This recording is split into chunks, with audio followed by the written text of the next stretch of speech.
देखिए बच्चों, अब हम लोग एक एक्सरसाइज 8.2 को करने जा रहे हैं, जो कि पूरा बेस्ड है ट्रिकोनोमेट्रिकल रेशियो का जो स्टैंडर्ड वैल्यू हमने आपको याद करने के लिए बोला था उस पर। तो एक तरह से समझिए कि हम लोग ट्रिकोनोमेट्रिकल रेशियो का जो स्टैंडर्ड वैल्यू है उसे एक बार हम लोग रिवाइज कर रहे हैं। तो जिन बच्चों को यह स्टैंडर्ड वैल्यू याद नहीं होगा, उन्हें अगर ये प्यार से देखेंगे काफ़ी शांत भाव से, तो फिर से याद हो जाएगी, ठीक है ना। चलिए, तो हम लोग इस पहले क्वेश्चन को सॉल्व करते हैं।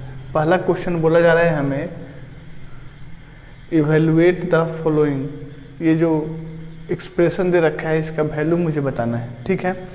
तो क्या करें हम, आप देख पा रहे हैं कि साइन 60 है। साइन 60 का वैल्यू मैंने आपको बोला भी था याद करने के लिए, पूरा टेबल बनाया था।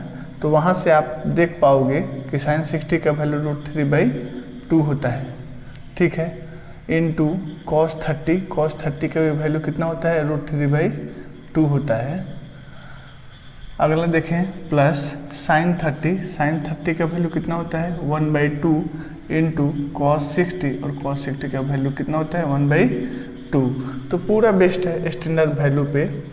एक तरह से ये आपका प्रैक्टिस चल रहा है। तो √3 इंटू 3 हमें पता है 3 होता है, डिवाइडेड बाई 2 इंटू 2 4 होगा, प्लस 1 इंटू 1 1 अपॉन 2 इंटू 2 4 का एलसीएम अगर लिया जाए तो क्या मिलेगा, हमें 4 मिलेगा। उसके बाद हमें पता होता है बेसिक कि 4 में इस 4 को जो एलसीएम आया उसको इस टर्म के डिनोमिनेटर 4 से डिवाइड करेंगे तो 1 मिलेगा। जो भी क्वांटिटी आएगी उसे नोमिनेटर में मल्टीप्लाई करते हैं तो 3 इंटू 1 3। सिमिलरली हर टर्म में होता है। तो यहाँ से हमें मिल जाएगा 1। तो कितना हुआ ये, 4/4 कैंसिल होने के बाद आया कितना, 1। ये हमारा पहला आंसर रहा। देखिए क्वेश्चन नंबर हम लोग सेकंड पे आए।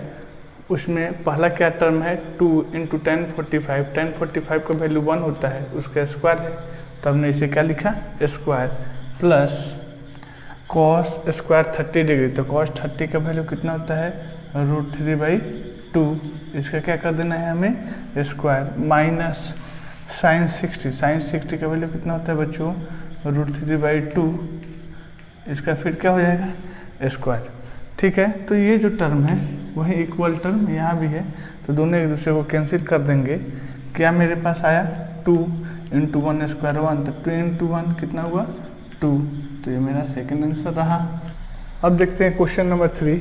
आप इस बात को समझिए कि जो भी डाटा है स्टैंडर्ड रिजल्ट उसे आपको याद कराया जा रहा है, ये क्वेश्चन नहीं है।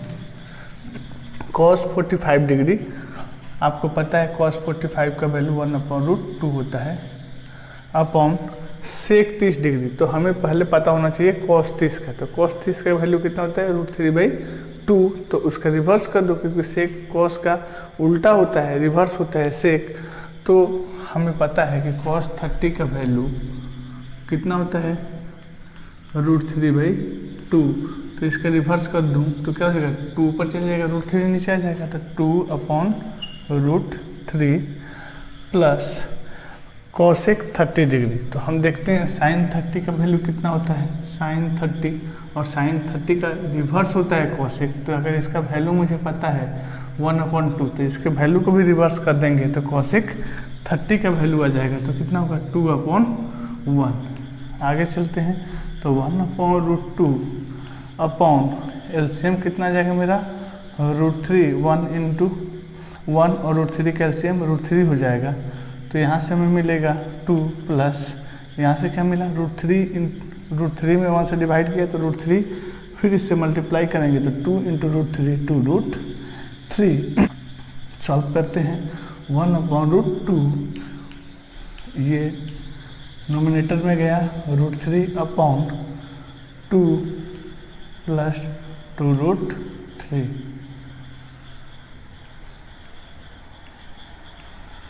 इसे हम लोग और आगे सॉल्व करते हैं, कितना मिलेगा, √3/2√2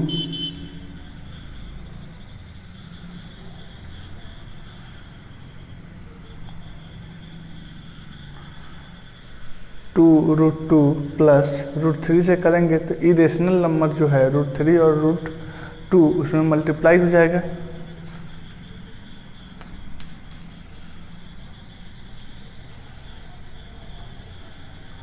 टू √6 हो जाएगा ना। जनरल मेरा कन्वेंशन है कि कभी भी डिनोमिनेटर को हम लोग इरेशनल टर्म में नहीं छोड़ते हैं। तो कैसे इरेशनल टर्म को हटाया जाए, तो मेरे पास मेथड होता है रेशनलाइजेशन करना। तो हम इसे रेशनलाइज करते हैं। कैसे करते हैं, जो भी डिनोमिनेटर वाला टर्म है उसे एज इट इज नोमिनेटर और डिनोमिनेटर में मल्टीप्लाई और डिवाइड करते हैं विथ चेंज ऑफ साइन। जो भी मेरा बीच में साइन होता है उसे चेंज कर कर, जैसे आप यहाँ पे देखें ये मेरा डिनोमिनेटर है, इसी क्वांटिटी को हम ऊपर भी मल्टीप्लाई करेंगे और नीचे भी 2√2, लेकिन प्लस को माइनस में चेंज किया, साइन चेंज हो गया। 2√6 सेम क्वांटिटी से डिवाइड करो, 2√2 माइनस 2√6। आप समझ पा रहे होंगे। अब इसे पूरे इस एक्सप्रेशन में मल्टीप्लाई किया जाए तो कितना मिलेगा मुझे, 2√6 माइनस 2√6 इंटू 3 अपॉन, आप इसे देखें ये टर्म मेरा a है और ये b है, ये टर्म मेरा a है और यह टर्म b है। तो देखें a हुआ b हुआ, यहाँ भी a हुआ b हुआ, तो हम बोल सकते हैं a plus B into A minus B. क्या होता है formula, a plus B into A minus B. क्या लिखते हैं हम लोग इसे, a square minus B square. समझ पा रहे हैं आप। चलिए तो हम यहाँ से बोल सकते हैं 2√2 का स्क्वायर, तो 2 का स्क्वायर 4 और √2 का स्क्वायर 2 माइनस 2 का स्क्वायर 4 और √6 का स्क्वायर 6। ठीक है, आगे सॉल्व कर लेते हैं। तो 2√6 और ये 6 इंटू 3 कितना हो जाएगा 18। तो इसे और सॉल्व कर लिया जाए, 2 है, हम लिख सकते हैं 3 into 2 into 3 into 2 6 into 3 as it is है, अपॉन 8 हो जाएगा और माइनस 24 हो जाएगा। तो ये कितना आएगा, यहाँ से 2 बाहर ले लीजिए तो 2 बाहर आया, √6 माइनस और यहाँ से 1 2 है। तो हमें पता है कि यहाँ पे रूट के अंदर स्क्वायर रूट है तो 2 है, तो 2 जो है 2 बार हम लोग रूट के अंदर लिखे हैं तो 1 क्या होगा बाहर आएगा, √3 बाहर आ जाएगा और फिर √2 एज इट इज अंदर ही रहेगा रूट के, अपॉन ये कितना होगा -16। तो इसे कैंसिल करते हैं तो कितना आ गया 8। तो मेरा आंसर कितना बनेगा, माइनस ऊपर मल्टीप्लाई कर दो, 3√2 माइनस √6 अपॉन 8। ठीक है, अपॉन 8। ये हमारा क्या हुआ, फाइनल आंसर हुआ। ठीक है, चलिए अब हम लोग बात करते हैं क्वेश्चन नंबर 4 की। देखते हैं इसे। साइन 30 डिग्री है तो साइन 30 का वैल्यू कितना होता है जी, 1/2 साइन 30 का वैल्यू प्लस tan 45 कितना होगा 1 माइनस कॉसेक 60 डिग्री। तो हमें कॉसेक 60 के पहले क्या पता होना चाहिए, साइन 60, और इसका वैल्यू कितना होता है √3/2। तो इसी का रिवर्स कर दिया जाए तो मेरा कॉसेक 60 का वैल्यू आ जाएगा कि, तो इसका रिवर्स कितना होगा 2 ऊपर जाएगा और √3 नीचे आएगा। समझ रहे हैं आप। अपॉन सेक 30, तो कॉस 30 का वैल्यू हमें पता होना चाहिए, कॉस 30 का वैल्यू हमें पता होना चाहिए कितना होता है √3/2। तो इसका रिवर्स कर दो तो कितना हो जाएगा 2/√3 प्लस कॉस 60 है तो कॉस 60 का वैल्यू कितना होता है 1/2। ये तो वैल्यू आपको डायरेक्ट याद होनी चाहिए। कॉट 45 तो tan 45 का वैल्यू आपको याद होना चाहिए, tan 45 का वैल्यू होता है कितना 1, तो इसका रिवर्स करो 1/1, तो ऊपर 1 जाएगी फिर नीचे 1, तब भी 1 ही रहेगा, तो हम इसे लिख सकते हैं कितना +1। ठीक है, अब यहाँ से हम लोग LCM ले लेते हैं, तो 2 और √3 और यहाँ से 1 का ऐसे लिख सकते हैं 1, तो कितना आएगा 2√3 आएगा। डिवाइड करने पे 2 कैंसिल, √3 बचा, तो ऊपर रखें हम √3 प्लस 1 से करेंगे तो 2√3 हो जाएगा, माइनस √3 और √3 कैंसिल होने के बाद 2 × 2 4 होगा, अपॉन देखें यहाँ पे √3 2 और 1 कैल्शियम, फिर कितना आया 2√3 आया ना, यहाँ से √3 गायब होगा 2, तो 2 2 जा 4 प्लस 2 2 गायब होगा √3, और यहाँ से 1 से कीजिएगा तो प्लस 2√3, तो ये 2√3 और ये 2√3 कैंसिल कर लेगा एक दूसरे को, कितना हुआ 2√3 और एक 3√3 और ये क्या हुआ -4 अपॉन देखें 2√3 और √3 कितना हो जाएगा 3√3 और ये क्या हो जाएगा प्लस 4।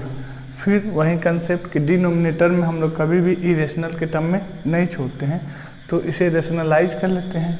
तो क्या करें 4 और यहाँ पे साइन चेंज किया, इसका प्लस है तो -3√3, जितने से आपने इसे ऊपर मल्टीप्लाई किया है सेम क्वांटिटी से क्या करो डिवाइड भी, 4 - 3√3। समझ पा रहे हैं आप, बहुत इजी होते हैं कंसेप्ट। अब आगे हमें सॉल्व करना है, कर लेते हैं। 3√3 है, 4 - 3√3 है, तो यहाँ से माइनस कॉमन ले ले या यहाँ से माइनस कॉमन ले ले, तो लेने के बाद क्या आ जाएगा 4 - 3√3 और यहाँ भी है 4 - 3√3 अपॉन देखिए यहाँ मेरा टर्म a है और ये b है, तो यहाँ भी हम इसको a बोल सकते हैं और इसको b बोल सकते हैं, ठीक है ना। तो a - b into a plus b into a - b क्या होगा a² - b², तो हम क्या बोल सकते हैं 4 - 3√3², ठीक है।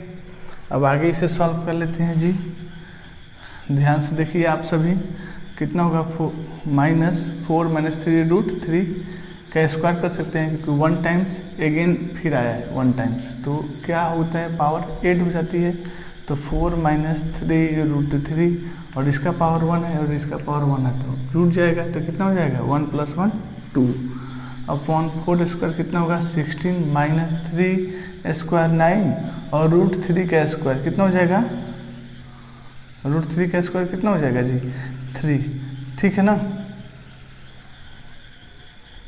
चलिए तो कितना मुझे आया, इसका करते हैं स्क्वायर, 4² कितना हो जाएगा 16 - 2ab, तो 4 × 2 a की जगह पे क्या है 4 और b की जगह पे क्या है 3√3 है ना, और प्लस b², तो 3√3² आपको पता होगा a - b² बराबर a - b²,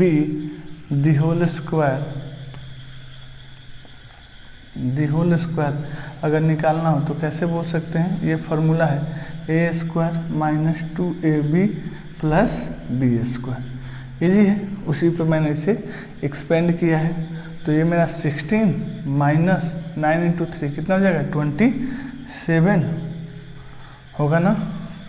अब सॉल्व करते हैं, माइनस देखिए 16 और 2 × 4 8 × 3 24√3 और 3 का स्क्वायर 9 और इंटू 3, तो हम क्या लिख सकते हैं 27 अपॉन कितना हो जाएगा ये, तो -27 से 16 ले जाओ, तो 7 से 6 गया 1 और 2 से 1 गया 1, लेकिन बड़ा नंबर है ये और निगेटिव साइन के साथ है, तो जो साइन इसका है वही साइन रिमेनिंग बचा रहेगा, तो ये माइनस और ये माइनस कैंसिल हुआ, तो मेरे पास कितना है 27 और 16, तो 7 और 6 13, 1 2 और 1 3 और एक जो कैरी है 43 माइनस 24√3 अपॉन 11, ये मेरा क्या हुआ फाइनल आंसर।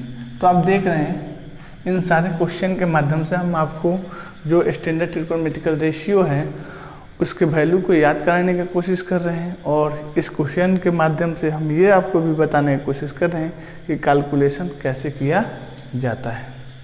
हम लोग क्वेश्चन जो है लास्ट उसके विषय में बात करते हैं। क्वेश्चन नंबर 5 क्या हमसे बोला जा रहा है कि पूरे एक्सप्रेशन का वैल्यू आप बताएं। तो चलिए अब हम लोग लास्ट क्वेश्चन 5 को कर रहे हैं, और इसमें हमें बोला गया है कि पूरे इस एक्सप्रेशन का वैल्यू बताइए। तो बताते हैं, देखिए 5 है तो एज इट इज़ 5 लिखा है इंटू कॉस स्क्वायर 60 डिग्री, तो कॉस 60 का वैल्यू कितना होता है 1/2, फिर इसका स्क्वायर कर लिया हम लोगों ने, प्लस 4 इंटू सेक स्क्वायर 30 है, तो हमें पता होना चाहिए cos 30 का वैल्यू √3/2 होता है, तो उसका रिवर्स कर दिया तो कितना हो जाएगा 2/√3, इसका फिर क्या हो गया स्क्वायर माइनस tan 45 डिग्री 1/,